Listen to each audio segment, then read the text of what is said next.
The day Beatrice Vaughn discovered her wages were being withheld, the temperature in Silver Creek had climbed to a blistering 100 degrees, hot enough to make even the lizards seek shelter, and certainly hot enough to ignite the fire of injustice that would change her life forever. "What do you mean there's no pay this month?" Beatrice stared at Edgar Thornton, the hotel owner who had employed her as head housekeeper for the past year. Her throat tightened as she fought to keep her voice steady. "I've worked 16 hours a day, 7 days a week, without a single complaint." Thornton barely looked up from his ledger, his pen scratching figures that conveniently excluded her wages. "Business has been slow, Miss Vaughn. The railroad strike has kept travelers away. I simply cannot afford to pay you this month." He adjusted his gold-rimmed spectacles with plump fingers adorned with expensive rings that contradicted his claims of financial hardship. "But I have rent due, food to buy." Beatrice clutched her apron, knuckles whitening. At 24, she had worked since she was old enough to carry a bucket, first at her family's farm until the drought took it, then as a laundress, and now here at the Silver Creek Hotel. Never had she been denied her rightful pay. Perhaps next month if business improves.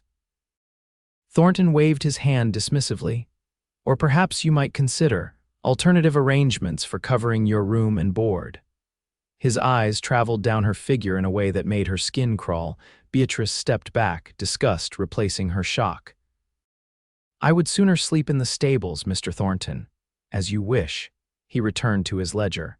"But the fact remains there will be no wages this month, or the last, come to think of it. I believe I was rather generous advancing you that money for your mother's medicine." "That wasn't an advance. That was for March, and now you're refusing to pay for April and May." Beatrice's voice rose despite her efforts to remain composed. Thornton slammed his ledger shut. "Miss Vaughn, you forget yourself.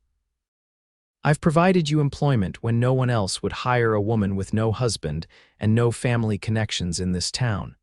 Perhaps gratitude, rather than demands, would better serve you." Beatrice felt her chest tighten with an anger so powerful she feared what words might escape if she didn't leave immediately. Without another word, she turned and walked out, her mind racing. 2 months' wages, $60 gone. Money she had already mentally allocated for rent, food, and sending to her ailing mother back east. Outside, the main street of Silver Creek, Wyoming Territory, bustled with afternoon activity. The year 1878 had brought prosperity to some in the frontier town, the saloon owner, the banker, the cattle barons, but for people like Beatrice, it brought only harder work and slimmer rewards. She walked blindly, barely noticing the dust coating her boots or the curious glances from passers-by who rarely saw the composed hotel housekeeper in such a state. Her small, rented room above the milliner's shop now seemed in jeopardy, along with her next meal. Lost in her thoughts, she didn't notice the approaching rider until his horse stopped directly in her path, forcing her to look up. "Whoa there, Miss Vaughn, you look ready to trample someone underfoot." The deep voice belonged to Lucas Forrester, sitting tall in his saddle. His face was partially shadowed by his wide-brimmed hat, but she could see the concern in his blue eyes. Beatrice had encountered Lucas several times since he'd arrived in Silver Creek 3 months ago. He'd taken work with the Henderson Ranch outside town, but came in regularly for supplies and, she suspected, to escape the isolation of ranch life. Unlike many cowboys who passed through, he treated the hotel staff with respect, always removing his hat when speaking to her and leaving his boots outside his room when he occasionally stayed at the hotel. Mr. Forrester. She attempted to compose herself, brushing a stray lock of auburn hair back into her otherwise immaculate bun. "I apologize for not watching where I was going." Lucas dismounted in one fluid motion, his tall frame unfolding from the saddle with the ease of a man who'd spent most of his life on horseback. "No need for apologies, but something's troubling you." It wasn't a question. Beatrice hesitated. Her problems were her own, and she'd learned long ago that in the West, self-reliance wasn't just valued, it was essential for survival. Yet something in Lucas's straightforward gaze made her speak. "It seems I've been working for nothing but Mr. Thornton's gratitude these past 2 months." She couldn't keep the bitterness from her voice. And gratitude doesn't pay for food or shelter. Lucas's expression hardened. Thornton's refusing your wages. He claims business is poor. She gestured to the hotel behind them, where even now a stagecoach was unloading new guests, their luggage being carried in by the porter. Though evidence suggests otherwise. Lucas took off his hat, revealing sun-streaked brown hair that curled slightly at his collar. The gesture seemed thoughtful rather than merely polite. That ain't right. A person's wages are sacred out here. Without them, we're just slaves to whoever holds the purse strings. The truth of his words struck Beatrice deeply. Yes, well, Mr. Thornton holds those strings quite tightly. How much does he owe you? Lucas asked, his voice lower now, serious. 2 months, $60. The sum hung between them, representing countless hours of scrubbing floors, changing linens, managing the younger maids, and enduring Thornton's increasingly inappropriate comments. Lucas nodded slowly, as if making a decision. I've got business to attend to, Miss Vaughn, but I'd like to continue this conversation. Would you allow me to call on you this evening? Perhaps we could discuss this over supper at Madame Bouvier's cafe. The invitation surprised her. Men didn't typically ask to call on hotel housekeepers for innocent meals, especially not cowboys with Lucas's obvious good looks. But there was something in his expression, a genuine concern without pity, that made her nod. I finish my duties at 6. The irony of still performing her job despite not being paid for it wasn't lost on her. I'll meet you at the hotel entrance at 6:30 then. He replaced his hat, tipping it slightly. Try not to worry until then, Miss Vaughn. There are still some men of honor left in this territory. Before she could respond, he'd remounted and continued down the street, his straight back and easy seat in the saddle marking him as a man completely at home on horseback. Beatrice watched him go, uncertain why she'd accepted his invitation or what could possibly come of it. Lucas Forrester was a cowboy here today, gone with the next cattle drive. Men like him didn't put down roots, and they certainly didn't involve themselves in the problems of women they barely knew. Yet as she turned back toward the hotel, she felt something she hadn't in the hours since Thornton had denied her wages. Hope. The afternoon dragged as Beatrice directed the younger maids in turning down rooms and preparing for the evening. She worked mechanically, her mind alternating between worry over her financial situation and curiosity about Lucas's interest in her predicament. At precisely 6:25, she changed from her work dress into her one good dress, a navy blue cotton with white piping that her mother had helped her sew before Beatrice had left Pennsylvania. It was fashionable enough for Silver Creek, though it would have been considered plain back east. As she descended the hotel's rear staircase to avoid encountering Thornton, she nearly collided with Martha, the youngest of the maids. Miss Vaughn, I was just coming to find you. The 16-year-old's eyes were wide. There's some commotion out front. Mr. Thornton is shouting something fierce. Beatrice frowned. What about? It's that cowboy, the tall one who stays in room 12 sometimes. He's demanding to see Mr. Thornton, saying something about wages. Beatrice's heart sank. She hadn't expected Lucas to confront Thornton directly. Thank you, Martha. I'll handle this. She hurried through the kitchen and down the hallway to the hotel lobby, where the sound of raised voices confirmed Martha's report.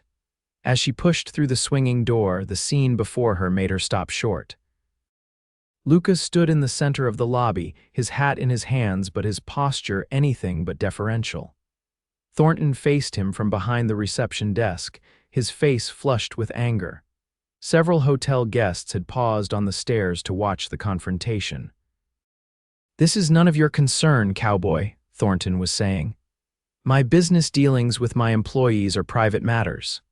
There's nothing private about theft, Thornton, Lucas replied, his voice controlled but carrying throughout the lobby. When you agree to pay someone for honest work and then withhold those wages, that's stealing, plain and simple. How dare you, Thornton spluttered.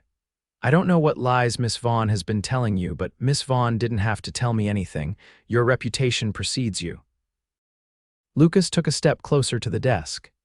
I've spoken with others in town. The laundress you fired last winter after miscalculating her pay, The porter you accused of stealing to justify docking his wages. You've been cheating hard-working folks for years." Beatrice watched, frozen, as the confrontation escalated. She had never intended for Lucas to fight this battle for her, yet she couldn't deny the fierce satisfaction of seeing Thornton's misdeeds exposed. "I'll have you thrown out of this town, Forrester," Thornton threatened, his jowls quivering. "One word to Sheriff Mills about you disturbing the peace." "Go ahead," Lucas interrupted. "I'd welcome the chance to discuss your business practices with the law present. Maybe we could review your ledgers together."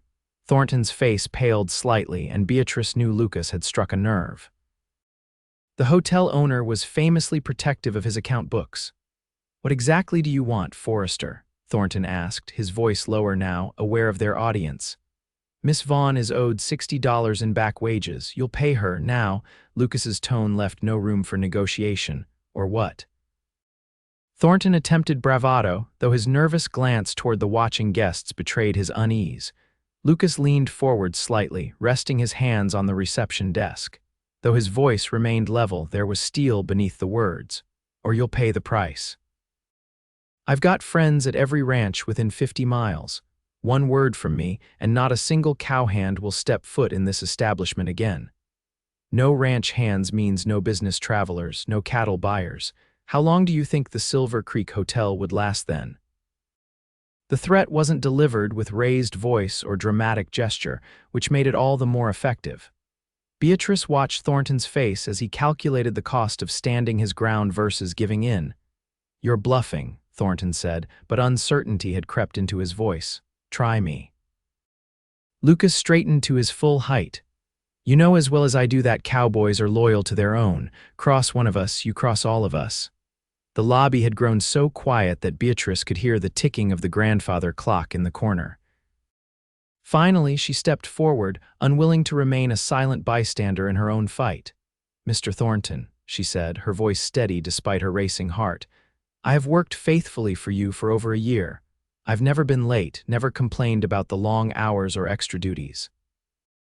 I'm only asking for what I've earned."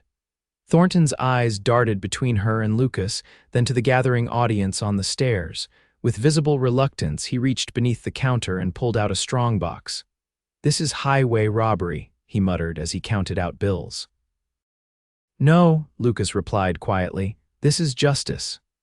When Thornton pushed $60 across the counter, Beatrice stepped forward and collected it, verifying the amount before tucking it into her reticule. "Thank you, Mr. Thornton," she said formally. Then, knowing what had to come next, she added, "I hereby give my notice. I'll complete this week to train whoever you hire to replace me, but then I'll be moving on." Thornton's face darkened. "Don't bother with the week. Get your things and be out by morning." "She'll be gone tonight," Lucas interjected before Beatrice could respond. "And she'll be taking any personal belongings from the housekeeping quarters as well." "Fine," Thornton snapped. "Just get out of my hotel." Lucas offered his arm to Beatrice. "Miss Vaughn." In a daze, she placed her hand on his arm, allowing him to escort her toward the door. The hotel guests parted to let them pass, several nodding approvingly. As they stepped outside into the warm evening air, reality crashed over Beatrice. "I just lost my position," she said, the words sounding hollow to her own ears. "And my lodging at the hotel."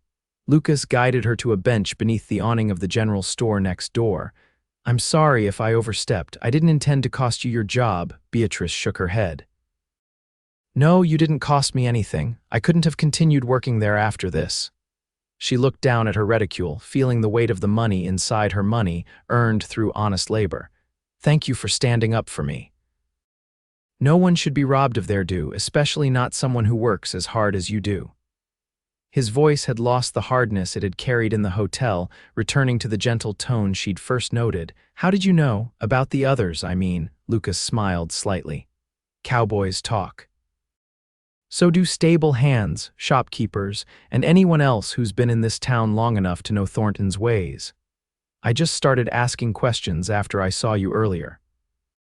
She studied him more carefully now, noting the fine lines around his eyes that spoke of years squinting against sun and wind, the calluses on his hands that told of hard work, the simple but well-maintained quality of his clothing. Why did you help me? We've barely exchanged more than pleasantries before today. Lucas seemed to consider this question carefully. I believe in doing what's right, especially when it's not easy or convenient. He paused. And maybe I've noticed you more than you realize, the way you treat people. The dignity you bring to work others might consider beneath them. His words brought unexpected warmth to her cheeks.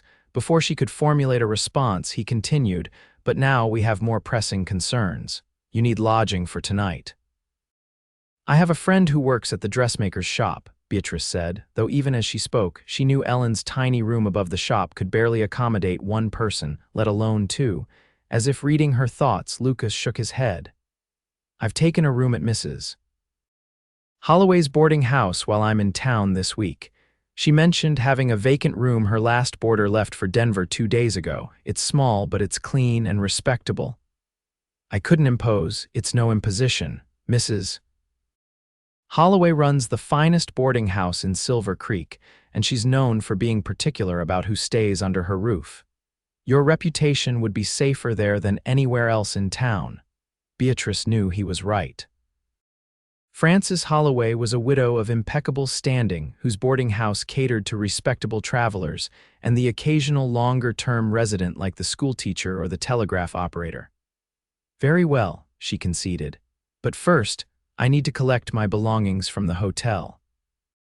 I'll accompany you, Lucas said, standing and offering his arm again. Thornton might have second thoughts about letting you take everything that's yours. They returned to the hotel, where Beatrice led Lucas to the small room off the kitchen that had been her home for the past year. It took less than 20 minutes to pack her few possessions: clothing, books, her mother's silver hairbrush, letters, and the photograph of her parents taken before her father had died. As they left through the back door, Beatrice refused to look back. The hotel had never been a true home, merely a place where she exchanged labor for shelter. Yet she couldn't ignore the uncertainty that now stretched before her. What will you do now? Lucas asked as they walked toward the boarding house, he carrying her trunk, she with a smaller carpet bag. I'm not entirely sure, she admitted. I have some savings, thankfully, and now my wages. It should give me time to find new employment. What would you like to do if you could choose anything? The question caught her off guard. Few had ever asked what she wanted, most simply told her what was available. I've always dreamed of opening a small cafe, she said, surprised at her own candor. Nothing fancy, just simple, good food served in a clean, welcoming place. You cook? Lucas sounded genuinely interested. Yes. Before I became housekeeper, I worked in the hotel kitchen. I learned from my mother, who was the best cook in our county back in Pennsylvania. She smiled at the memory. People used to travel miles for her apple dumplings.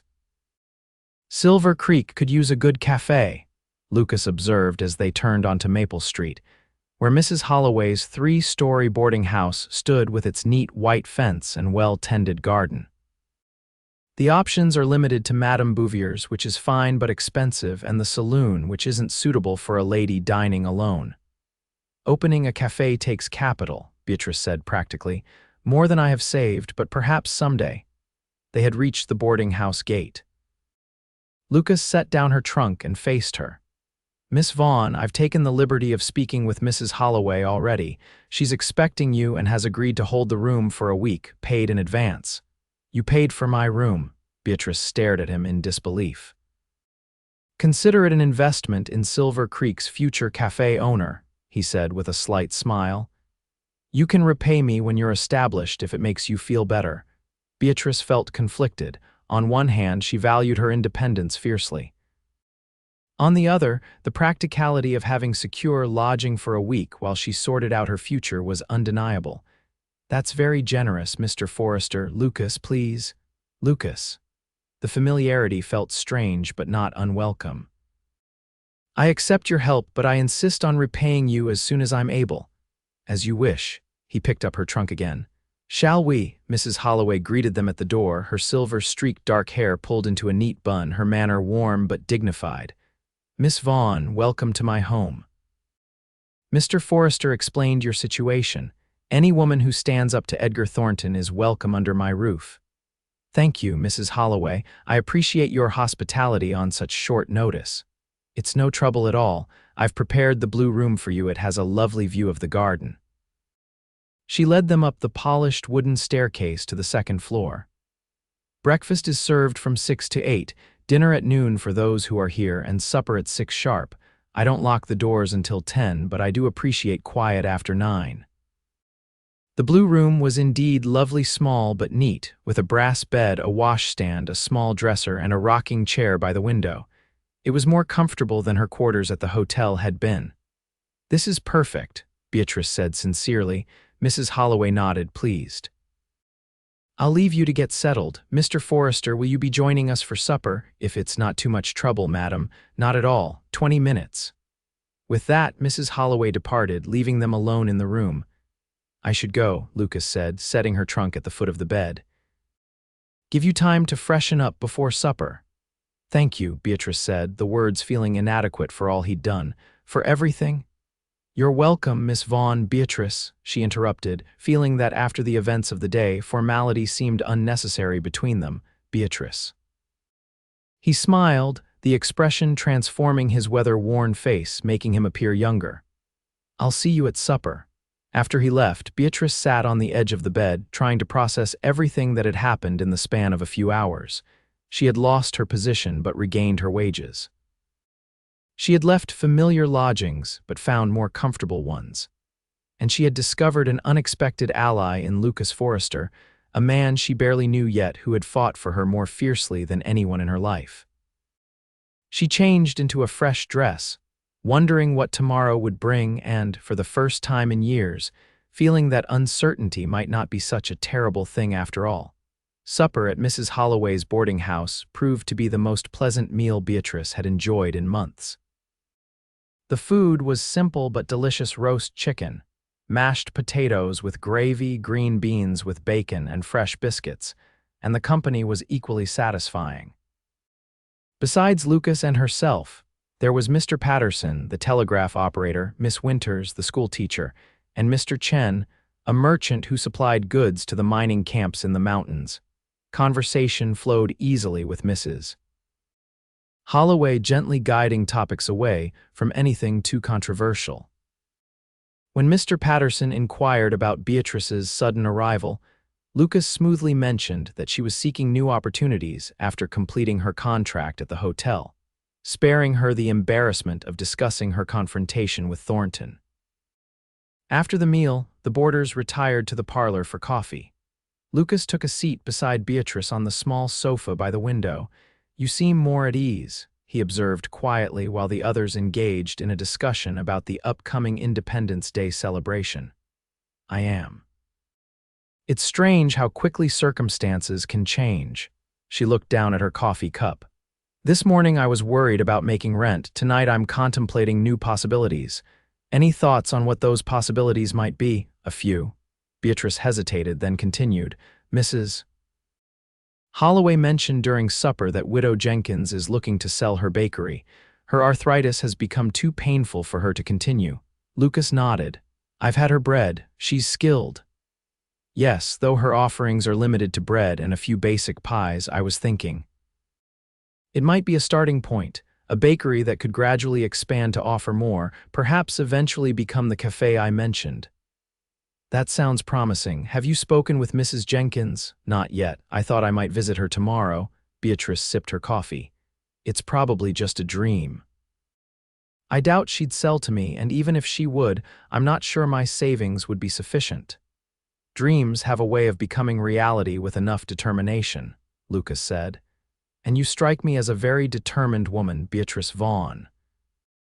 The way he said her name, with a hint of admiration, sent an unexpected warmth through her. "You don't really know me well enough to make that assessment, Lucas Forrester. I'm a good judge of character." "Had to be. Working cattle drives with men whose backgrounds I knew nothing about but whose actions could mean life or death in a stampede or river crossing." "And what does your judgment tell you about me?" Beatrice asked, genuinely curious. Lucas studied her for a moment, his blue eyes thoughtful. "That you're someone who's faced hardship but hasn't let it harden your heart. That you value dignity and fairness, that you work harder than anyone has a right to expect but don't complain about it." He paused. "And that you have dreams worth pursuing, even if you're afraid to admit them aloud." His insight was so accurate it left her momentarily speechless. "You've observed a great deal for someone who's only passed through town occasionally. Some people are worth observing carefully," he replied simply. Before she could respond, Mrs. Holloway approached, effectively ending their private conversation. "Miss Vaughn, I've set out fresh linens in your room. Is there anything else you need this evening?" "No, thank you, Mrs. Holloway. Everything is perfect." "Excellent." "Mr. Forrester, will you be requiring breakfast in the morning?" "Yes, madam. I have business in town that will keep me here a few more days." After Mrs. Holloway moved on to speak with her other boarders, Beatrice turned back to Lucas. "I thought you were heading back to the Henderson Ranch tomorrow. I've decided to extend my stay." His tone was casual, but something in his expressions suggested his decision was connected to her situation. "Because of me." Beatrice kept her voice low. "Partly," he admitted. "I'd like to see how your meeting with Mrs. Jenkins goes." And he hesitated. "I find I'm not ready to leave Silver Creek just yet." The implication behind his words was clear, though unspoken. Beatrice felt a flutter of both excitement and trepidation. She had not come to Wyoming Territory seeking romance. Indeed, after witnessing her mother's grief following her father's death, she had deliberately avoided entanglements that might lead to similar pain. Yet there was something about Lucas Forrester that made her reconsider her caution. Perhaps it was his straightforward manner, so different from the flirtatious cowboys who occasionally tried their luck with the hotel maids. Or perhaps it was the sense that beneath his quiet confidence lay a depth of character rare in a place where men often lived by their fists and their firearms. "I appreciate your concern," she said carefully, "but I wouldn't want you to delay your return on my account. I'm quite capable of managing on my own." "I don't doubt that for a moment," Lucas replied, "but sometimes even the most capable person can benefit from having an ally." The evening drew to a close shortly after 9, with the boarders retiring to their rooms one by one. As Beatrice prepared to ascend the stairs, Lucas approached her once more. "Would you allow me to accompany you to Mrs. Jenkins's bakery tomorrow? I have some experience with business transactions. I might be able to offer advice if you'd find it helpful." Beatrice considered his offer. While she was accustomed to handling her affairs independently, she recognized the practical advantages of having someone like Lucas present during negotiations. Additionally, she found she genuinely enjoyed his company. "That would be kind of you," she agreed. "I plan to go after breakfast around 9. I'll be ready." He hesitated, then added, "Sleep well, Beatrice." "Good night, Lucas." In her room, as she prepared for bed, Beatrice reflected on the extraordinary turn of events the day had brought. For years, she had focused solely on survival, earning enough to support herself and send money to her mother, finding secure lodging, avoiding the hazards that faced a woman alone in the West. She had not allowed herself to think beyond the next week, the next month at most. Now, suddenly, she was contemplating purchasing a business, establishing permanent roots in Silver Creek. And most unexpected of all, she found herself drawn to a man who seemed to see in her something more than a housekeeper or a woman alone. As she drifted towards sleep, Beatrice wondered if perhaps the loss of her position at the hotel might prove to be not an ending but a beginning. Morning arrived with clear skies and the promise of another hot day. Beatrice dressed carefully in her second-best dress, a brown calico with cream piping that was practical but presentable for a business meeting. She arranged her auburn hair in a neat bun, securing it with pins that had been a gift from her mother years ago. Breakfast at Mrs. Holloway's was a hearty affair of scrambled eggs, bacon, biscuits, and strong coffee. Lucas was already seated when Beatrice entered the dining room, and he rose politely as she took the chair beside him. "You look well rested," he observed as he passed her the plate of biscuits. "I slept better than I expected," she admitted. "Perhaps having $60 and a week of secure lodging eased my mind, or perhaps Mrs. Holloway's beds are simply more comfortable than the hotel's," he suggested with a smile. That too. Beatrice buttered a biscuit, her appetite stronger than it had been in days. Have you been to Mrs. Jenkins's bakery? A few times. She makes a molasses bread that reminds me of what my grandmother used to bake. The casual mention of his family prompted Beatrice's curiosity. Where is your family from? Originally Missouri. My father moved us to Texas after the war. He'd served in the Union Army and found Missouri too divided afterward. He established a small ranch near San Antonio. A shadow crossed Lucas's face. We lost him to fever 5 years ago. My mother and younger sister still run the place with help from my brother-in-law. I'm sorry about your father, Beatrice said softly. I lost mine to consumption when I was 16. It's what eventually brought me west. My mother moved back to her family in Philadelphia, but there was little opportunity for me there. The West offers second chances to those brave enough to seize them, Lucas said, though the price can be high, indeed. Beatrice understood all too well the cost of seeking a new beginning in the frontier, the loneliness, the hard work, the constant vigilance required of a woman alone. What brought you to Wyoming? Restlessness, initially. I worked cattle drives from Texas up to Kansas for several years. Then last year I delivered a herd to the Henderson Ranch and liked what I saw of the territory. When Mr. Henderson offered me a position as his foreman this spring, I accepted. Foreman, Beatrice was surprised. That's a significant responsibility, Lucas nodded. Henderson's getting older. His sons moved to California during the gold rush and never returned. He needed someone he could trust to manage the hands and the operation. This new information cast Lucas in a different light. He wasn't merely a drifting cowboy, but a man with substantial responsibilities and, presumably, a respectable salary. His willingness to help her seemed even more remarkable given his position. After breakfast, they walked together to the bakery on Pine Street. The morning was already warm, the sun climbing steadily in a cloudless sky. The streets of Silver Creek were busy with the day's activities, wagons delivering goods to the mercantile, children heading to the schoolhouse, miners and cowboys going about their business. Jenkins' bakery occupied a modest storefront with large windows displaying loaves of bread and a few pies. A bell chimed as they entered, and the warm, yeasty aroma of freshly baked bread enveloped them. Widow Jenkins emerged from the back room, flour dusting her apron and wisps of gray hair escaping from beneath her cap. She was a small woman with gnarled hands that spoke of decades of kneading dough. Miss Vaughn, she greeted Beatrice with obvious surprise. And Mr. Forrester. What brings you to my establishment this morning? Good morning, Mrs. Jenkins, Beatrice replied. I was hoping we might discuss a business matter if you have a moment. The older woman's eyes narrowed slightly with interest. Business, you say? Well, my morning baking is done, and there won't be much custom until noon. Come into the back. She led them through a curtained doorway into the bakery's kitchen, where several cooling racks held freshly baked loaves. A large work table dominated the center of the room, and a substantial bread oven built into the wall radiated residual heat.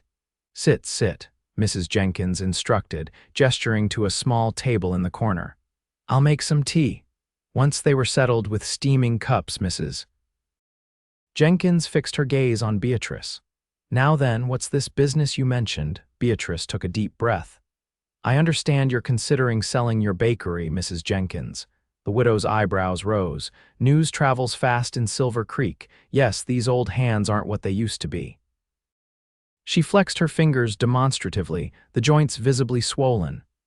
Kneading dough day in and day out has taken its toll. I'd like to discuss the possibility of purchasing your business, Beatrice said, her heart pounding but her voice steady. Mrs. Jenkins studied her thoughtfully. You've been at the hotel for some time, haven't you? I didn't realize baking was among your skills. My mother was known for her cooking and baking back in Pennsylvania.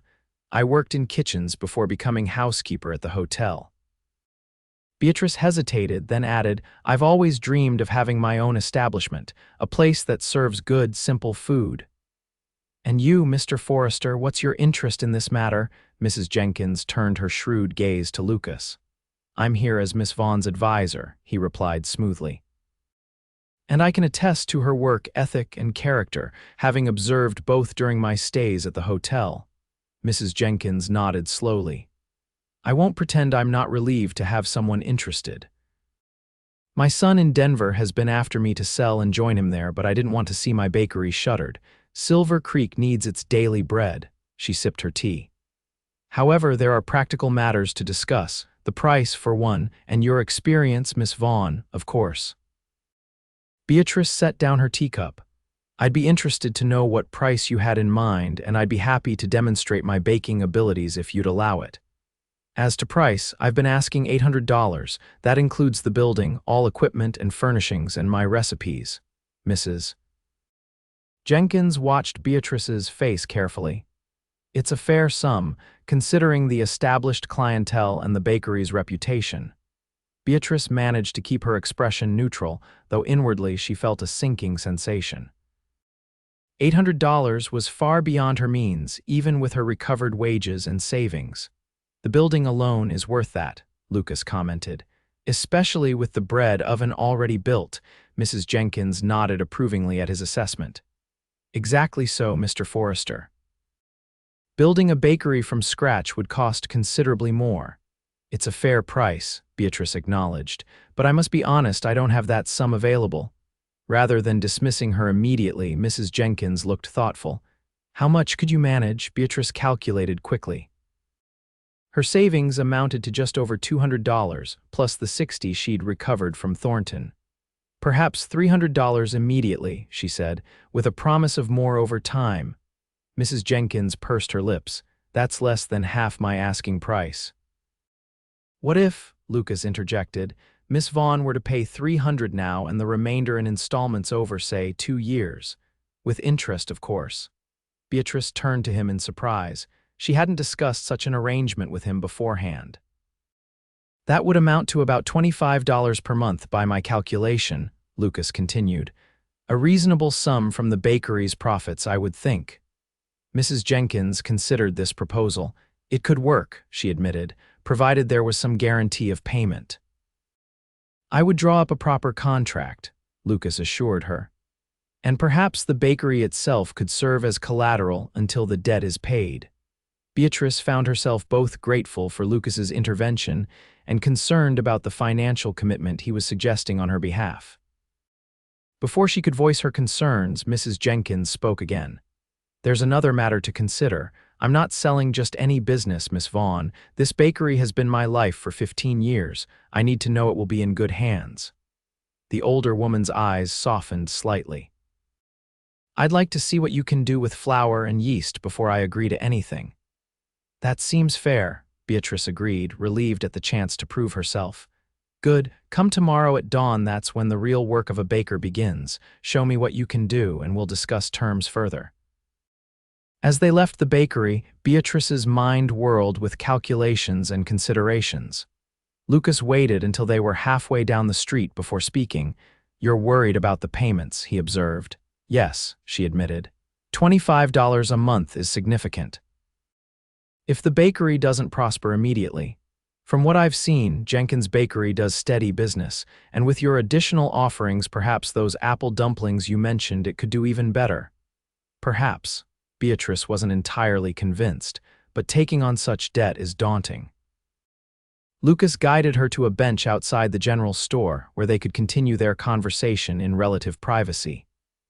I understand your concern, but consider the alternative, working for someone else again, at their mercy for your wages and treatment. His words struck home. The memory of Thornton's smug face as he denied her earned pay was still fresh. You're right, she conceded. Owning my own business would provide security that employment cannot, but the risk. All worthwhile endeavors involve risk, Lucas said. When my father established our ranch in Texas, he risked everything we had. There were drought years when we nearly lost it all, but he persevered and eventually the ranch prospered. Your father sounds like a remarkable man. He was. Lucas's expression softened with memory. He taught me that a person's word is their bond, that hard work rarely goes unrewarded in the long run. And that helping others when you can is not just kindness but good sense, because someday you might need help yourself. Wise lessons, Beatrice murmured, understanding better now the foundation of Lucas's character. If you truly want this bakery, Beatrice, I believe you should pursue it. The opportunity may not come again. She studied him, curiosity overcoming propriety. Why are you doing this, Lucas? Helping me, offering advice, even suggesting financial arrangements. We barely knew each other before yesterday. Lucas was quiet for a moment, considering her question. When I first came to Silver Creek, I noticed you immediately how efficiently you ran the hotel, how kindly you treated even the most difficult guests. I admired your dignity. He met her eyes directly. I wanted to know you better, but the circumstances never seemed right.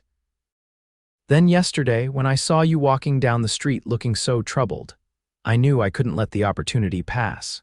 His candor surprised her, as did the realization that he had been observing her long before she'd taken much notice of him. I don't know what to say. You don't need to say anything. Just know that my help comes with no expectations, only hopes. He stood, offering her his hand. Now, shall we visit the bank? You might want to discuss the possibility of a small loan to supplement your savings for the initial payment. Beatrice allowed him to help her up, noticing how his hand engulfed hers, strong but gentle. Yes, I think that would be wise. The Silver Creek Bank was a substantial stone building on Main Street, its imposing facade designed to inspire confidence in its stability. Inside, the marble floor and polished wood counters reinforced the impression of solidity and permanence. Mr. Whitfield, the bank manager, received them in his private office, his manner cordial but reserved. He knew Beatrice from her regular deposits and from seeing her at the hotel, but his raised eyebrows when she explained her interest in purchasing the bakery suggested surprise. A bakery is quite an undertaking, Miss Vaughn, he remarked, leaning back in his leather chair. Have you any experience managing a business? I've managed the housekeeping staff and budget at the Silver Creek Hotel for over a year, Beatrice replied, keeping her voice steady despite her nervousness. And I've maintained careful accounts of my own finances. Hotel management is not the same as running a bakery, Mr. Whitfield observed. No, but the principles of good business apply broadly, Lucas interjected. Miss Vaughn has demonstrated exceptional organizational skills and work ethic in her current position. The bakery would benefit from those same qualities. Whitfield's gaze shifted to Lucas, assessing. And your interest in this venture, Mr. Forrester? I'm acting as an advisor to Miss Vaughn. My position as foreman at the Henderson Ranch has given me experience with business operations and contracts. This information seemed to impress Whitfield, who nodded thoughtfully. The Henderson operation is substantial. Old man Henderson doesn't trust his business to just anyone. Precisely, Lucas agreed. And I wouldn't be advising Miss Vaughn if I didn't believe her venture had merit, after further discussion of Beatrice's finances and the terms Mrs. Jenkins was offering, Whitfield reluctantly agreed to consider a loan of $100 to supplement her savings for the initial payment. I'll need to review your banking history and consult with the loan committee, he said, and we would require some collateral. Would my savings account be sufficient? Beatrice asked, knowing that it contained just over $200, her entire financial security. Possibly along with a guarantor, Whitfield replied, his gaze shifting meaningfully to Lucas. I would be willing to serve as Miss Vaughn's guarantor, Lucas said without hesitation, surprising Beatrice again with his ready support. Then I'll present your application to the committee tomorrow, Whitfield concluded, rising to indicate the meeting was over. I should have an answer for you by the following day. As they left the bank, Beatrice felt simultaneously exhilarated and terrified. The possibility of owning the bakery was becoming more real with each step she took, yet the financial commitment loomed large. I can't ask you to be my guarantor, she said to Lucas once they were outside. If the business fails, you would be responsible for my debt. You didn't ask, I offered, he reminded her, and I have confidence in your ability to make the bakery successful. Still, it's a significant risk. Life is full of risks, Beatrice. The question is which ones are worth taking. His blue eyes held her steadily. I believe you're worth the risk. The simple statement, delivered without flourish but with evident sincerity, touched something deep within her. For years, Beatrice had been defined by her work, her practicality, her independence. No one had ever suggested that she, as a person, was worth taking chances for. I don't know how to thank you, she said softly. Succeed, he replied simply. Make your bakery thrive, that will be thanks enough. They walked back to Mrs. Holloway's boarding house in companionable silence, each lost in their own thoughts. The day had opened possibilities that Beatrice had scarcely allowed herself to imagine, and Lucas's unwavering support made those possibilities seem achievable rather than merely dreams. As they reached the boarding house gate, Lucas paused. I need to ride out to the Henderson ranch this afternoon to discuss some matters with Mr. Henderson, but I'll return by evening. Would you join me for supper at Madame Bouvier's cafe? We never did make it there yesterday. I'd like that, Beatrice agreed, finding she was genuinely looking forward to spending more time in his company. 7 o'clock, perfect. With a tip of his hat, Lucas departed, leaving Beatrice to prepare for her evening and contemplate the remarkable turn her life had taken in just 24 hours. The afternoon passed quickly as Beatrice visited Ellen at the dressmaker's shop to share her news and retrieve a few items she had stored with her friend. Ellen's excitement about the possible bakery purchase was infectious, reinforcing Beatrice's growing determination to make this opportunity a reality. You'll need proper work dresses, Ellen insisted, showing her sturdy cotton fabrics that would withstand the rigors of baking. And perhaps something special for your supper with Mr. Forrester. Her eyes twinkled with friendly teasing. It's not that kind of supper, Beatrice protested, though she couldn't quite suppress a smile. He's simply being kind, helping me navigate these business matters. Of course, Ellen agreed, though her skeptical expression suggested she thought otherwise. Still, your blue dress with the lace collar would be appropriate for Madame Bouvier's. By the time Beatrice returned to the boarding house to prepare for the evening, news of her interest in the bakery had spread through Silver Creek's efficient gossip network. Mrs. Holloway mentioned that several of her regular boarders had expressed enthusiasm about the prospect of having one of her talented residents take over Jenkins' bakery. Mrs. Jenkins's bread is good, mind you, the landlady remarked as she helped Beatrice arrange her hair, but her offerings are limited. The town could use more variety. If everything proceeds as planned, variety is exactly what I intend to provide, Beatrice replied, pinning the last stray lock into place. At precisely 7 o'clock, Lucas arrived at the boarding house. He had changed into a clean shirt and his best vest, and his hair was still damp from washing. The effect was quite handsome, Beatrice had to admit to herself. You look lovely, he said simply as she joined him on the porch. Thank you. You're quite presentable yourself, she replied with a smile, taking the arm he offered. Madame Bouvier's cafe occupied the ground floor of a 2-story building near the town square. Despite its French name, the establishment served straightforward American fare, though with a level of refinement unusual for a frontier town. White tablecloths and proper silverware set it apart from the saloon's rough-hewn tables and tin plates. Madame Bouvier herself, actually Mrs. Elinor Bouvier, widow of a French-Canadian fur trader, greeted them warmly. Mr. Forrester, Miss Vaughn, how delightful to see you both. Your usual table, Mr. Forrester, Beatrice raised an eyebrow as they followed the proprietress to a quiet corner table. Your usual table, I dine here when I'm in town, Lucas explained. Mrs. Bouvier's beefsteak is the best in the territory. Once they were seated and had placed their orders, the recommended beefsteak for Lucas, chicken fricassee for Beatrice, they settled into conversation.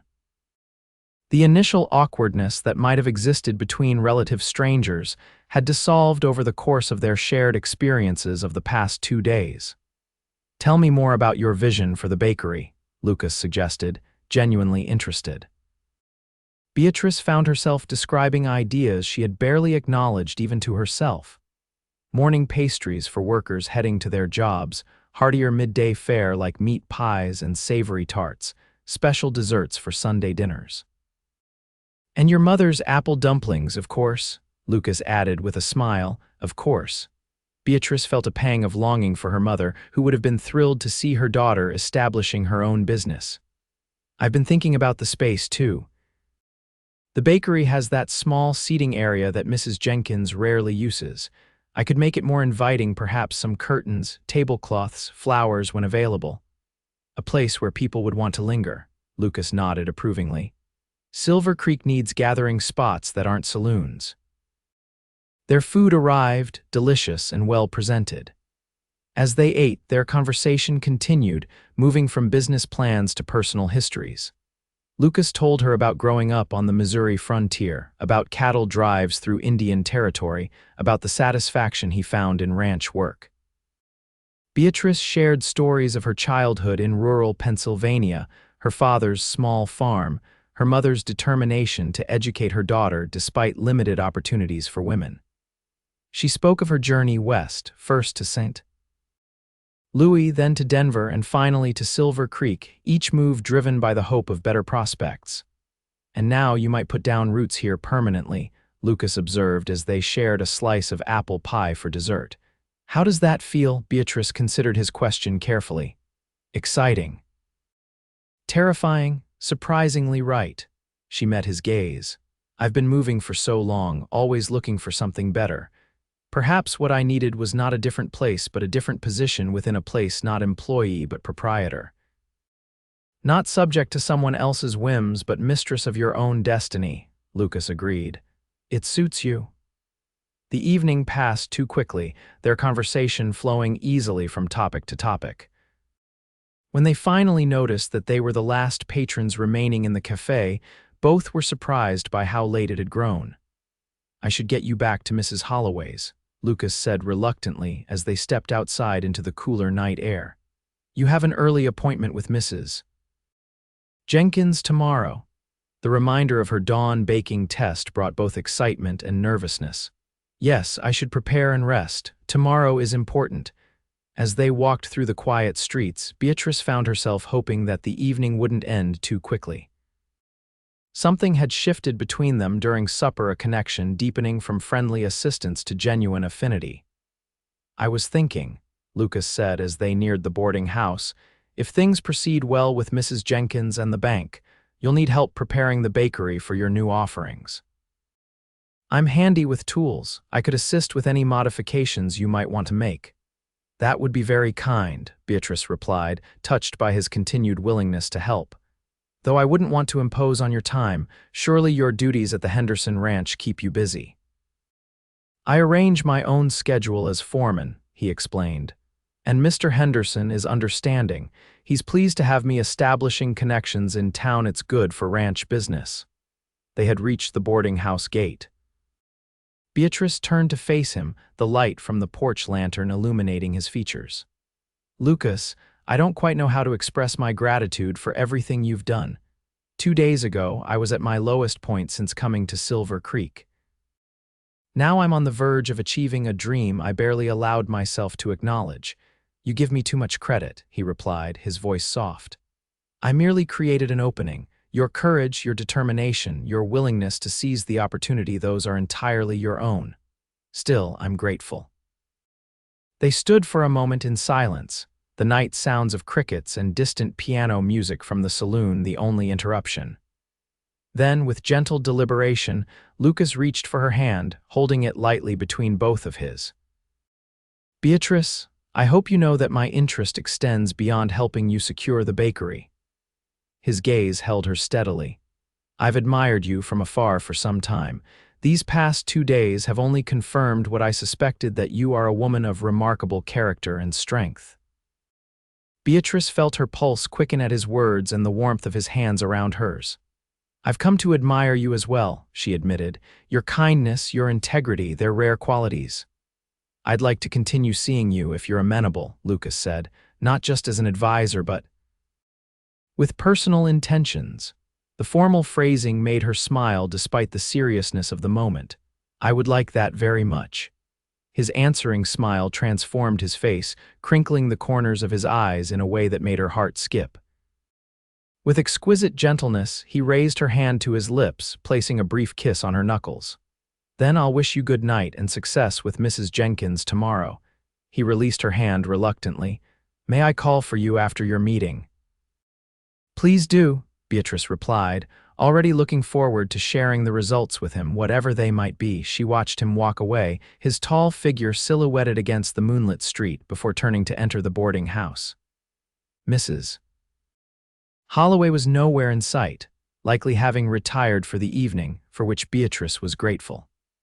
She wasn't quite ready to discuss the warmth in her cheeks or the quickening of her pulse with anyone, preferring to savor the private joy of new possibilities, both professional and personal. In her room, as she prepared for bed and set her alarm clock for the earliest hour, Beatrice reflected on the extraordinary changes that had occurred since Thornton had denied her wages.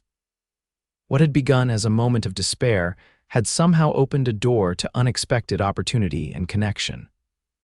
For the first time in years, she fell asleep not with anxiety about tomorrow, but with genuine anticipation. Beatrice arrived at Jenkins' bakery well before dawn, the streets of Silver Creek still dark and quiet.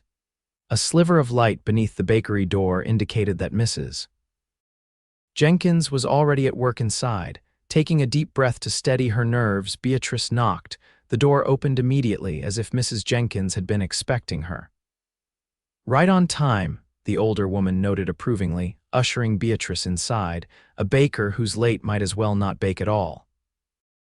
The bakery kitchen was already warm, the massive bread oven radiating heat. On the central work table, ingredients had been laid out: flour, yeast, salt, lard, and various other necessities. "I've prepared the starters, Mrs. Jenkins explained, gesturing to several crocks containing bubbling sourdough. "Now show me what you can do with them." For the next several hours, Beatrice worked under Mrs. Jenkins's watchful eye. She mixed, kneaded, and shaped basic bread loaves, demonstrating techniques her mother had taught her. When Mrs. Jenkins seemed satisfied with these fundamentals, Beatrice ventured to prepare items beyond the bakery's usual offerings. Cinnamon rolls, fruit tarts using preserved apples from the previous fall, and savory meat pies with leftover roast beef Mrs. Jenkins had on hand. As the morning progressed and the front of the shop opened for business, Mrs. Jenkins began offering Beatrice's creations alongside her usual bread. The response was immediate and enthusiastic. "Mrs. Peterson just bought 6 cinnamon rolls for her boarding house," Mrs. Jenkins reported, returning from the front. "And Mr. Dawson said he'd be back tomorrow if you make those meat pies again." By midday, when the bakery closed for a brief afternoon rest before preparing for the evening rush, Beatrice was exhausted but exhilarated. Her hands ached from kneading, her back was sore from bending to check the oven, and flour dusted every inch of her clothing, but the satisfied customers and empty display cases told their own story. Mrs. Jenkins poured them each a cup of strong tea as they sat at the small table in the kitchen. "Well, Miss Vaughn, you've proven you know your way around a bakery." The older woman's tone was grudgingly approving. "Your bread is good, not as good as mine, mind you, but that comes with years of experience. But those other items." She gestured to the empty plates that had held Beatrice's experimental offerings. "Those might just bring in the business this place needs to thrive." "Thank you," Beatrice said, warmed by the backhanded compliment. "I've always enjoyed creating food that makes people happy." "It's a worthy calling," Mrs. Jenkins sipped her tea thoughtfully. "My late husband used to say that a town without a bakery is a town without a heart. The smell of fresh bread gives people hope somehow." "I believe that," Beatrice agreed. "Even in the hardest times, my mother would bake something special for Sunday, a reminder that there were still good things in the world." Mrs. Jenkins nodded, understanding in her rheumy eyes. After a moment's silence, she set down her teacup decisively. "I've made up my mind. The bakery is yours, Miss Vaughn, if you still want it. $300 down, with the remainder to be paid over 2 years, as Mr. Forrester suggested. I'll have my son draft a proper contract when he visits next week." Joy surged through Beatrice. momentarily banishing her fatigue. "I do want it, Mrs. Jenkins, very much, and I promise to honor the reputation you've built here. See that you do," the older woman said gruffly, though her eyes had softened. "Now, let me show you the living quarters upstairs. They're part of the purchase, though I haven't used them much since my husband passed. I prefer my cottage at the edge of town, closer to my garden." The upstairs apartment proved to be surprisingly spacious. A sitting room with a small kitchen area, a bedroom, and even a tiny second room that might serve as a guest room or study. The furnishings were simple but sturdy, and large windows let in ample light. "This is wonderful," Beatrice exclaimed, already envisioning herself living above her business, perhaps adding curtains to the windows and a comfortable chair by the stove. "It's practical," Mrs. Jenkins corrected, though she seemed pleased by Beatrice's enthusiasm. "No trudging through snow or rain to open the bakery at dawn, and you'll save on separate rent." They spent the remainder of the afternoon discussing the practical aspects of the business: suppliers, regular customers, the rhythm of busier and slower days, the challenges of baking in different weather conditions. By the time they closed the shop at 5, Beatrice's mind was swimming with information, but her determination had only grown stronger. "Come again tomorrow," Mrs. Jenkins instructed as they parted. "You should work alongside me for at least a week before taking over completely." "There's much still to learn." Beatrice agreed readily, already planning adjustments and additions to the bakery's offerings. As she walked back toward Mrs. Holloway's boarding house, her steps were light despite her physical exhaustion. The future that had seemed so uncertain just days ago now stretched before her, full of purpose and possibility. Her thoughts turned to Lucas, and she quickened her pace, eager to share her success with him. She found him waiting on Mrs. Holloway's porch, rising from his seat on the swing as she approached. "You look like you've been thoroughly flowered," he observed with a smile, taking in her appearance. "I take that as a good sign." "The best," Beatrice confirmed, unable to contain her excitement. "Mrs. Jenkins has agreed to sell me the bakery. 300 down, the rest in payments over 2 years, just as you suggested." "Congratulations." Lucas's genuine pleasure in her success warmed her even more than Mrs. Jenkins's approval had. "I knew you could do it." "I couldn't have done it without your help," she replied sincerely. "Nonsense, you'd have found a way." He offered his arm. "Come, you must be hungry after a day of feeding everyone else. Let me take you to supper to celebrate." "I'd love to, but I should clean up first," Beatrice said, gesturing to her flour-dusted appearance. "Would you mind waiting?" "Not at all. Take your time." Half an hour later, freshly washed and changed into her blue dress, Beatrice rejoined Lucas. As they walked toward Madame Bouvier's cafe once more, she recounted the day's events in detail: the baking test, the customers' responses to her new offerings, the upstairs apartment that would soon be her home. "It sounds perfect," Lucas said as they were seated at their now familiar corner table. "When do you think you'll be able to move in?" Mrs. Jenkins suggested I work alongside her for a week to learn all the aspects of the business. After that, once the contract is signed and the initial payment made, I can take possession. Beatrice's mind was already racing ahead to practicalities. "I'll need to give notice at Mrs. Holloway's, arrange for my trunk to be moved." "I'm happy to help with the moving," Lucas offered, "and with any changes you might want to make to the space." "Thank you, I'd appreciate that." Beatrice hesitated, then added, "I'll need to visit the bank tomorrow to finalize the loan application. Would you be able to accompany me, as my guarantor, I mean? Of course, I plan to stay in town through the end of the week." His expression grew more serious. "Beatrice, there's something I've been meaning to discuss with you." The change in his tone caught her attention. "What is it?" "It's about Thornton." Lucas leaned forward slightly. "Word has spread about how he withheld your wages.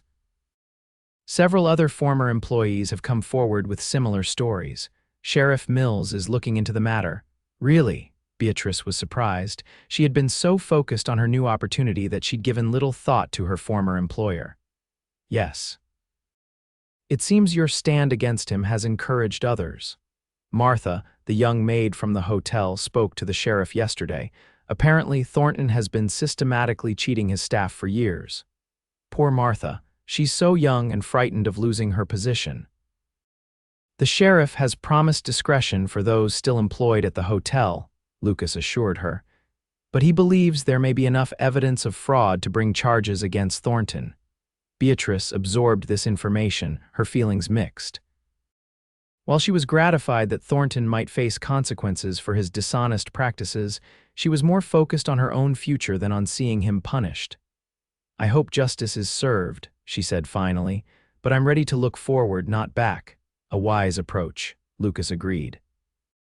"Though you might be called to provide a statement to the sheriff at some point. I'll do whatever is necessary, of course." Their conversation shifted to more pleasant topics as their meal arrived. Lucas spoke of his plans for the Henderson Ranch, including improvements to the cattle breeding program and expansion of the grazing lands. Beatrice shared more of her ideas for the bakery, growing animated as she described special offerings for holidays and celebrations. As they lingered over coffee, Lucas reached across the table to take her hand, his touch gentle but purposeful. "Beatrice, I want you to know that my interest in you and your success goes beyond this week or next. I'm not a man given to casual attachments." "Nor am I a woman who takes relationships lightly," she replied, her fingers curling around his. "Good." His thumb traced a small circle on the back of her hand, "because I find myself thinking about a future that includes both of us." The directness of his statement took her breath away. "We've known each other such a short time," she reminded him, though her heart had already begun to accept what her mind cautioned against. "Sometimes clarity comes in an instant," he said simply. "I don't mean to rush you, only to be honest about my feelings and intentions." "I appreciate honesty above all things," Beatrice replied, "and I find myself thinking of you far more than prudence would dictate." His smile at her confession made her pulse quicken. "Then perhaps we should allow ourselves time to explore these feelings properly. May I continue to call on you even after you've moved to the bakery?" "I'd be disappointed if you didn't," she admitted.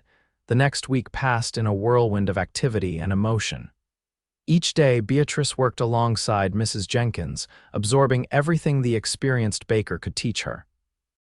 In the afternoons, she met with the bank, reviewed the sale contract with Lucas's assistance, and made preparations for taking over the business. The loan from Silver Creek Bank was approved with Lucas as guarantor, providing the final $100 needed for her down payment. Mr. Whitfield, the bank manager, had been noticeably more respectful after hearing about the sheriff's investigation into Thornton's practices, perhaps realizing that Beatrice was not simply a hotel housekeeper, but a woman of principle who had influential supporters. Lucas divided his time between his duties at the Henderson Ranch and helping Beatrice prepare for her new venture.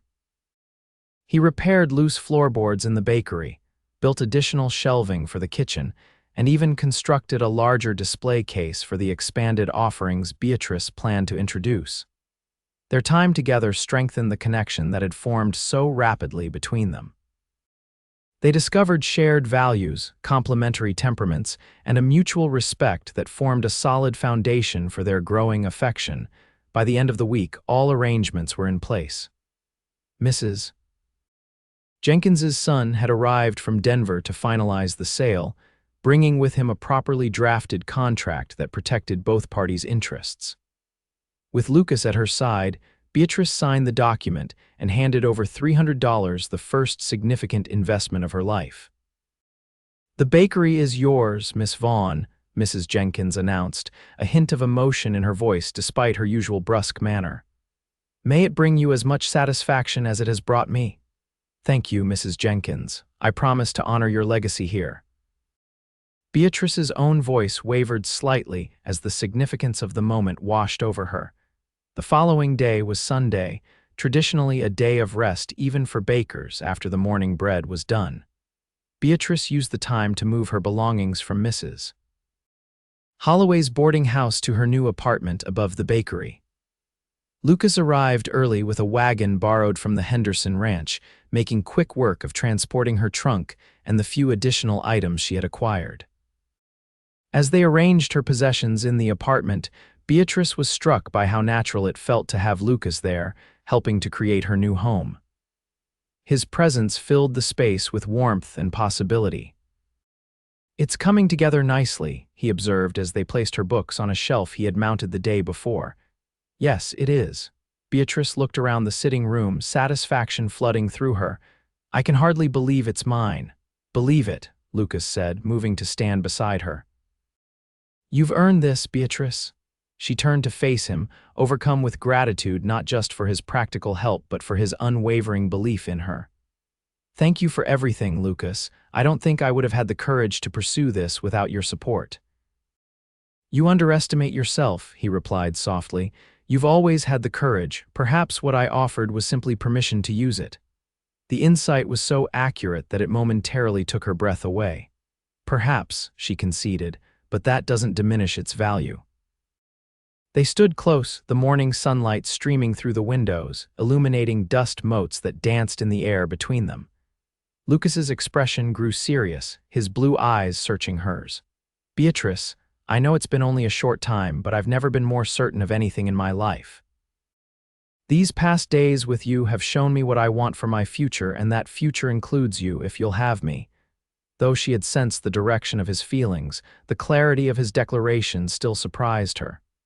"Lucas, you don't need to answer now," he interjected gently. "I understand this is sudden. I only want you to know that my intentions are honorable and my feelings sincere." Beatrice considered his words and the man standing before her. In Lucas Forrester, she had found someone who saw her truly not just as a housekeeper or a woman alone, but as a person of value and capability. He had championed her cause, supported her dreams, and now offered his heart with the same straightforward honesty he brought to everything. "I don't need more time," she said, her decision made. "My answer is yes, Lucas. Yes, I want you in my future." His face transformed with joy, years seeming to fall away as he smiled. With gentle deliberation, he took her hands in his. "May I kiss you, Beatrice Vaughn?" "Please," she whispered, her heart racing. His lips met hers with exquisite tenderness, a kiss that spoke of respect and promise rather than mere passion. Beatrice responded in kind, her hands moving to his shoulders as his arms encircled her waist, drawing her closer. When they finally parted, both were smiling, a shared understanding passing between them. "I should speak with Mr. Henderson about my intentions," Lucas said, still holding her gently, "and perhaps write to my mother. She's been suggesting for years that it's time I settled down." "And I should write to my mother as well," Beatrice replied. "She'll be thrilled to hear I've found both a business and a man worthy of commitment." They spent the remainder of the day planning not just for the bakery's opening under new management the following morning, but for a shared future that neither had anticipated a mere week earlier. By evening, when Lucas reluctantly departed for the Henderson ranch with a promise to return the next day, Beatrice found herself standing in her new home, surrounded by physical evidence of her changed circumstances, and filled with a sense of possibility that extended far beyond business success. The next morning, Beatrice rose well before dawn, lighting the lamps in the bakery kitchen and building the fire in the bread oven just as Mrs. Jenkins had taught her. As she mixed dough and prepared the day's first loaves, she felt a profound sense of rightness, of having found her place in the world. When she unlocked the bakery door at 6 o'clock, a small crowd had already gathered outside, curious townspeople eager to see what changes the new proprietress might introduce. By mid-morning, word had spread about her cinnamon rolls and meat pies, bringing a steady stream of customers. Lucas arrived just before noon, his presence causing a flutter of excitement among the young women who had gathered to sample Beatrice's baking and observe the town's newest business owner. He made his way through the crowded shop to where Beatrice stood behind the counter, her cheeks flushed from the oven's heat and her eyes bright with accomplishment. "Business appears to be booming," he observed, smiling at her over the heads of waiting customers. "Beyond my expectations," she confirmed, handing a package of fresh rolls to Mrs. Peterson. "I've already sold out of nearly everything except the afternoon bread. That calls for celebration, Lucas declared. I've spoken with Mr. Henderson this morning. He sends his congratulations and an order for 24 of whatever you recommend for his ranch hands. How kind of him, Beatrice said, making a mental note to prepare something hearty and filling for men who worked from sunrise to sunset. He also gave me his blessing for another matter, Lucas continued, his voice lower now, meant for her ears alone. Beatrice, would you do me the honor of joining me for supper this evening? I have something important to discuss with you. Despite the formality of his words, his expression was warm, almost playful. I'd be delighted, she replied, matching his tone. The bakery closes at 5. I'll return then. With a tip of his hat, he departed, leaving Beatrice to wonder what this important discussion might entail, though her heart suspected and hoped she already knew. The remainder of the day passed in a blur of customers, baking, and excited conversation with townspeople who seemed genuinely pleased by the bakery's new direction. By closing time, Beatrice was exhausted but deeply satisfied. As promised, Lucas returned at 5, helping her clean up and close the shop before escorting her not to Madame Bouvier's as she had expected but to a quiet spot by Silver Creek itself, just outside town. There, beneath a large cottonwood tree, he had arranged a picnic supper complete with a checkered tablecloth spread on the grass and a basket filled with delicacies from Madame Bouvier's kitchen. "This is wonderful," Beatrice exclaimed as they settled on the blanket. "Though I'm afraid I'm not dressed for a picnic." She gestured to her practical work dress, still bearing traces of flour despite her attempts to brush it clean. "You look beautiful to me," Lucas replied simply, the sincerity in his voice making her blush. "Besides, I wanted privacy for our conversation, and Silver Creek offers few secluded spots where a man and woman can speak without becoming the subject of town gossip." He served her cold chicken, fresh bread, purchased from her own bakery, she noted with amusement, cheese and fruit, along with a bottle of cider. As they ate, they watched the sun begin its descent toward the distant mountains, painting the sky in shades of gold and pink. "You mentioned speaking with Mr. Henderson," Beatrice said eventually, curious about the important discussion Lucas had mentioned. "Yes." Lucas set aside his plate, his expression growing more serious. "I've been foreman at the Henderson Ranch for only a short time, but Mr. Henderson has been impressed with my work. He's getting older, as I mentioned, and his sons have no interest in returning to Wyoming." "I remember you saying that." "What I didn't mention is that he's been looking for someone to eventually take over the ranch entirely, not just manage it, but own it, when he's ready to retire to Denver to be near his grandchildren." Beatrice's eyes widened as she began to understand the direction of the conversation.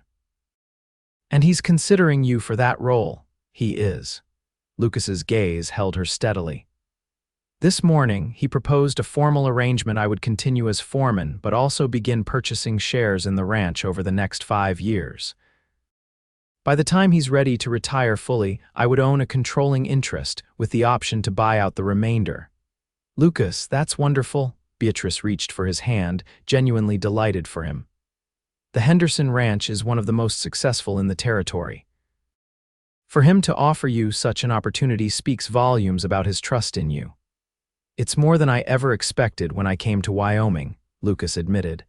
"But it presents both opportunity and challenge. Taking on such responsibility would require stability, commitment, partnership." The word hung between them, its implications clear. With deliberate movements, Lucas reached into his vest pocket and withdrew a small velvet box. Beatrice's breath caught as he opened it to reveal a simple but elegant ring, a small diamond set in gold. "Beatrice Vaughn, 1 week ago I watched you stand up for yourself against injustice, and I knew then what I had suspected for months, that you are a woman of extraordinary character and strength. In the days since, as we've worked together toward your dream of the bakery, I've come to admire you even more deeply." His voice remained steady, though emotion shone in his eyes. "I know our acquaintance has been brief by conventional standards, but I believe some souls recognize each other instantly. Mine recognized yours." He took her hand gently in his. I'm asking you to consider becoming my wife not immediately, but perhaps after a proper courtship of a few months, to satisfy propriety if not our own certainty. Together, we could build something remarkable, your bakery in town, my growing stake in the ranch, a home that bridges both worlds. Tears welled in Beatrice's eyes, not of sadness but of overwhelming joy. The past week had transformed her life in ways she could never have imagined, yet this moment surpassed all others. Lucas, she began, her voice wavering slightly, when I came west, I sought independence above all else. I wanted to make my own way, answer to no one but myself. She squeezed his hand.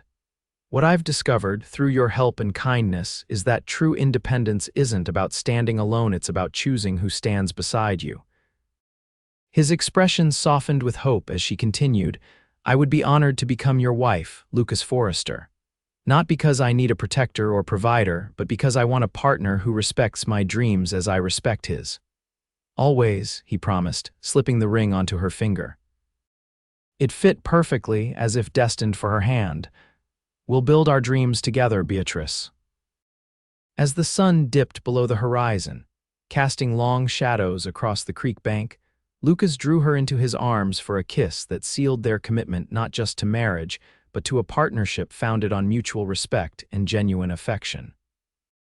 6 months later, the bell above the door of Vaughn's Bakery and Cafe jingled merrily as Lucas pushed it open, stomping snow from his boots before entering the warm, fragrant space. Despite the early December chill outside, the bakery was cozy and inviting, with holiday garlands decorating the expanded seating area, and the scent of gingerbread and cinnamon filling the air. Behind the counter, Beatrice looked up from arranging fresh pastries, her face lighting with pleasure at the sight of her husband. You're earlier than expected, she said, coming around to greet him with a quick kiss. I thought the meeting with the cattle buyers would take all afternoon. They were more decisive than anticipated, Lucas replied, unwinding his scarf, and eager to get back to Cheyenne before the weather worsens. He glanced around the bustling cafe, noting with satisfaction that nearly every table was occupied despite the inclement weather. Business looks good. It is, Beatrice confirmed, leading him to a small table reserved for the proprietress and her frequent visitor. The holiday orders are keeping us busier than ever. Martha is proving to be an excellent assistant baker. Lucas nodded approvingly. When Thornton had finally been charged with fraud 3 months earlier, largely based on testimony from former employees including Beatrice, several of his staff had found themselves seeking new positions. Beatrice had immediately offered Martha an apprenticeship in the bakery, and the young woman had flourished under her kind but exacting tutelage. And the accounts? Lucas asked as Beatrice poured him a cup of coffee from the pot she kept ready for his visits. Better than projected, she replied with justified pride. If business continues at this rate, I'll be able to pay off Mrs. Jenkins's loan by next summer, a year ahead of schedule. I never doubted you would, Lucas said, his admiration evident. You've transformed this place completely. Indeed, Vaughn's bakery and cafe bore little resemblance to the modest establishment Mrs. Jenkins had run. Beatrice had expanded the seating area, brightened the space with fresh paint and curtains, and dramatically increased the offerings to include not just bread and pastries, but also hearty soups, savory pies, and special desserts that drew customers from as far as the neighboring towns. We've transformed it, Beatrice corrected gently. I couldn't have done the renovations without your help. Lucas smiled at the we. Their partnership had proven even more rewarding than either had anticipated. Though they maintained separate businesses, her bakery in town, his growing investment in the Henderson Ranch, they supported each other in countless ways, from practical assistance to emotional encouragement. How was your morning? He asked, accepting a slice of apple pie that Martha brought to their table. Busy but pleasant, Beatrice replied, joining him with her own cup of coffee. Oh, and a letter arrived from my mother. She's definitely coming for Christmas. The train ticket you sent arrived safely. Excellent. Lucas had been insistent on bringing Beatrice's mother west for the holidays, knowing how much her daughter missed her. I'm looking forward to meeting the woman who taught you to make these apple dumplings.